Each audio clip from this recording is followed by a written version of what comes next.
NEET UG పరీక్షకు సంబంధించి బీహార్ రాష్ట్రంలో ప్రశ్నాపత్రం మిస్ అవ్వలేదని, అలాంటి దాఖలాలేవీ కనిపించడం లేదని కేంద్రం పేర్కొంది. అందువల్ల నీట్ యూజీ పరీక్షను రద్దు చేసి మరోసారి నిర్వహించాల్సిన అవసరం లేదని స్పష్టం చేసింది. ఈ మేరకు కేంద్ర ప్రభుత్వం తన అఫిడవిట్ ను సుప్రీంకోర్టుకు సమర్పించింది.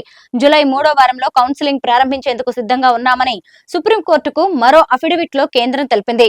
కేంద్రం ఎన్డీఏ దాఖలు చేసిన అఫిడవిట్లను పిటిషన్దారులకు అందజేయాలని సుప్రీంకోర్టు సూచించింది.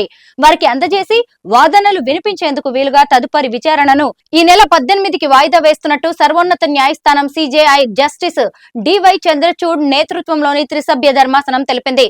నీట్ ప్రశ్నాపత్రం ప్రత్యేక క్రమ సంఖ్యను కలిగి ఉంటుందని, ఎవరికి కేటాయించలేదనేది తెలిసిపోతుందని కేంద్రం పేర్కొంది. ఎన్డీఏ పరిశీలకులకు కమాండ్ లోని సీసీటీవీ ఫుటేజ్ ను కూడా పరిశీలించారని, ఎలాంటి అవాంఛనీయ ఘటనలు లేదా పేపర్ లీకేజీ జరగలేదని కేంద్రం తన అఫిడవిట్ లో వెల్లడించింది. సిట్ కోఆర్డినేటర్, సెంటర్ సూపరింటెండెంట్ సంబంధిత పరిశీలకుల నివేదికలను పరిశీలించినట్టు పేర్కొంది. ఐఐటి మద్రాస్ డేటా అనాలిటిక్స్ నివేదిక ఆధారంగా అవకతవకలు జరిగినట్టుగా, కానీ అసాధారణంగా అభ్యర్థులెవరికీ మార్కులు రాలేదని కేంద్రం తన అఫిడవిట్ లో పేర్కొంది. టెలిగ్రామ్ యాప్ లో నీట్ పేపర్ ఫోటోలను చూపించే వీడియో నకిలీదని సర్వోన్నత న్యాయస్థానానికి ఎన్డీఏ తెలిపింది. ఇదిలా ఉండగా 2024-25 విద్యా సంవత్సరానికి గాను నీట్ యూజీ కౌన్సిలింగ్ ప్రక్రియను ఈ నెల 3వ వారం నుంచి చేపట్టేందుకు సిద్ధంగా ఉన్నట్టు సుప్రీంకోర్టులో దాఖలు చేసిన అదనపు అఫిడవిట్ లో కేంద్రం తెలిపింది.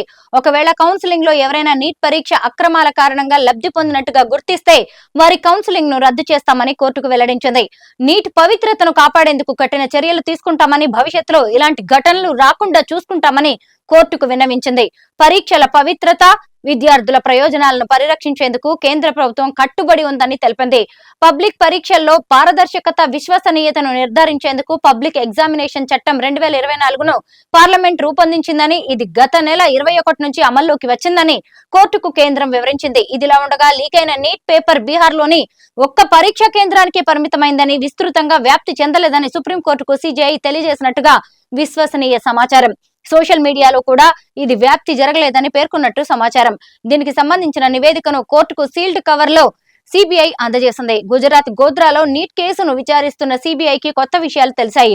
ఇక్కడ నీట్ యూజీ పరీక్ష రాసేందుకు కోచింగ్ తీసుకున్న పలువురు అభ్యర్థులను బెదిరించినట్టుగా తేలింది. బీహార్, జార్ఖండ్, మహారాష్ట్ర, మధ్యప్రదేశ్, రాజస్థాన్ కు చెందిన అభ్యర్థులు గోధ్రాను పరీక్షా కేంద్రంగా ఎంచుకున్నారు. అయితే గోధ్రా సెంటర్ ప్రిన్సిపల్ పురుషోత్తమ శర్మతో పాటు లెక్చరర్ తుషార్ భట్ గుజరాతీయేతర అభ్యర్థులు పరీక్షలో గుజరాతీ భాషనే ఎంచుకోవాలని ఆయా అభ్యర్థులను బెదిరించినట్టుగా సిబిఐ గుర్తించింది. ఓఎంఆర్ షీట్లను మార్చేందుకు వీలుగా రాత్రంతా పరీక్ష కేంద్రంలోనే ఉంచినట్టు కూడా సిబిఐ తేల్చింది. నీట్ యూజీ కేసుకు సంబంధించిన ప్రధాన నిందితుడిని పాట్నాలో సిబిఐ అరెస్ట్ చేసింది. కోల్కతాలో ఇతగాడికి సంబంధించిన వివిధ ప్రదేశాల్లో సోదాలు చేపట్టింది.